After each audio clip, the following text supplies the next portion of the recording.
So hello guys, कैसे हैं आप सभी लोग। चलिए आज हम लोग शुरुआत करने जा रहे हैं एनसीईआरटी क्लास 12 चैप्टर नंबर 1 जिसका नाम है हमारा सॉल्यूशन। आज उसका हम लोग करने जा रहे हैं इंटेक्स 1.8। ओके गाइस, तो चलिए शुरुआत करते हैं क्वेश्चन की। तो क्वेश्चन में क्या बोल रखा है हम लोग को, the vapour pressure of pure liquid A and B 450 and 700 mm। Vapour pressure दे रखा है हम लोग को प्योर लिक्विड का, कंपोनेंट ए और कंपोनेंट बी का दोनों का दे रखा है, इतना इतना दे रखा है। उसके बाद क्या बोला है, find out the composition of the liquid in a mixture the total vapour pressure of the 600 mmHg। मतलब हम लोग को इसका कंपोजिशन फाइंड करना है। सीधे सीधे का इस बोलूँ तो इसमें सीधे सीधे हम लोग को मोल फ्रैक्शन फाइंड करना है, मतलब कितने के कंपोजिशन है पूरे मिक्सचर में जो 600 ग्राम mmHg का है। उसके अंदर जो कंपोजिशन है ए और बी का, उनके हम लोग को कंपोजिशन बताने। और also find the composition in vapour phase, vapour phase में भी इनका कंपोजिशन बताना है। ओके गाइस, चलिए गाइस सबसे पहले गिवन डेटा लिख लेते हैं। तो गिवन डेटा, तो गाइस हम लोग को प्योर दे रखा है, दोनों का प्रेशर दे रखा है ए और बी का। तो गाइस प्योर का हम लोग सर नॉट में डिनोट करते हैं। तो पी ए का प्योर में दे रखा है 450, प्रेशर दे रखा है mmHg में। बी का भी दे रखा है गाइस 700, तो ये भी लिख लेते हैं हम लोग 700 mmHg। ओके गाइस, उसके बाद हम लोग को पूरे सॉल्यूशन का जो वेपर प्रेशर है वो हम लोग को दे रखा है 600 mmHg। तो ये भी लिख लेते हैं हम लोग 600 mmHg। हम लोग को फाइंड करना है कंपोजिशन, मतलब मोल फ्रैक्शन इसका और इसका दोनों का फाइंड करना है, मतलब ए का और बी का हम लोग को क्या फाइंड करना है, मोल फ्रैक्शन। और ऑल्सो कंपोजिशन फाइंड, मतलब वेपर फेज में भी फाइंड करना है। ओके, वेपर फेज में भी ये दोनों के कंपोजिशन हम लोग को फाइंड करने हैं। ओके गाइस, तो चलिए सबसे पहले फॉर्मूला लगाते हैं।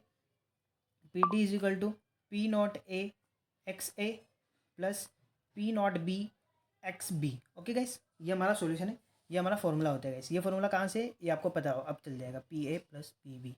ओके गाइस, तो ये हमारा सॉल्यूशन का मतलब ये हमारा डेल्टन्स का फॉर्मूला होता है, राउल्स लॉ का फॉर्मूला होता है गाइस। ओके, तो हम लोग को यहाँ से निकालना है मोल फ्रैक्शन, ये दोनों का निकालना है। दोनों का हम लोग सॉल्व नहीं कर सकते क्योंकि हम लोग को दोनों की वैल्यू हमारी एक टाइम पे जाकर अटक जाएगी। ओके गाइस, तो ये हमारा, इसको हम लोग रिप्लेस करते हैं गाइस। तो हमारा जो पूरे सॉल्यूशन का जो मोल फ्रैक्शन होता है वो हमारा 1 होता है, आप सबको पता है। तो हम लोग यहाँ लिख सकते हैं कि mole fraction A plus mole fraction B equal to क्या होता है हमारा 1। अगर यहाँ मेरे को बी की वैल्यू चाहिए, मोल फ्रैक्शन ऑफ बी, तो मोल फ्रैक्शन ऑफ बी क्या होगा 1 minus x A. Okay guys, तो ये हमारी मोल फ्रैक्शन ऑफ बी की वैल्यू आ गई, तो ये वैल्यू यहाँ पुट कर देते हैं। तो P T is equal to P not A X A plus P not B X B की वैल्यू हम लोग ने बी लिखी, तो ये कितनी आती है 1 minus x A. Okay guys, तो ये वैल्यू हमारी आ चुकी है। अब चलिए सबकी वैल्यू हमारे पास है, मोल फ्रैक्शन ऑफ ए हम लोग यहाँ से इजीली फाइंड कर सकते हैं। तो टोटल वेपर प्रेशर हमारा कितना था guys 600 equal to P not A, मतलब कंपोनेंट ए का कितना है 450, इसका फाइंड करना है हम लोग को mole fraction, plus P not B कितना है हमारा 700 इंटू 1 माइनस एक्स ए, ये भी हम लोग को गाइस फाइंड करना है।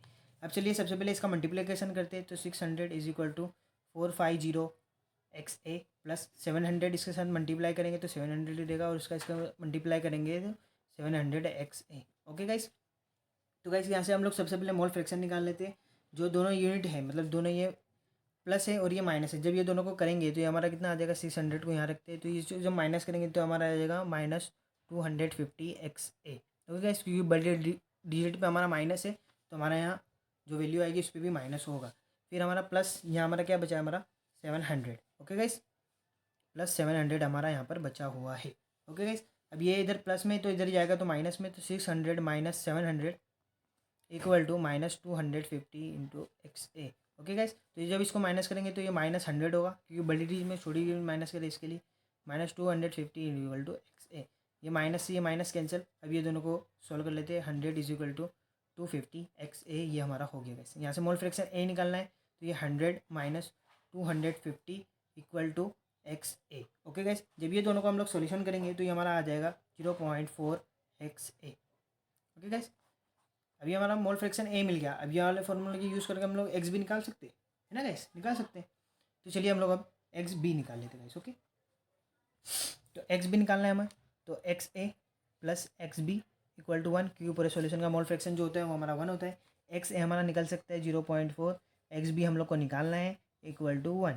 एक्स बी निकालना हो तो 1 माइनस एक्स ए, तो 0.4 हो जाएगा गाइस। तो एक्स बी हमारा निकल कर आ जाएगा 0.6।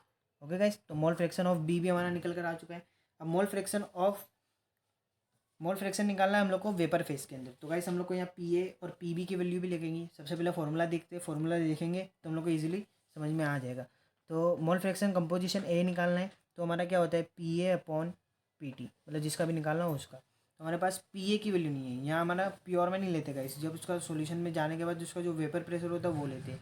तो हम लोग को यहाँ पी ए की वैल्यू फाइंड करनी है। तो पी ए की फॉर्मूला क्या होता है गाइस, ये रहा पी ए का फॉर्मूला क्या था, पी नॉट ए, मतलब जब वो प्योर फॉर्म में था, और उसका वेपर प्रेशर पी ए।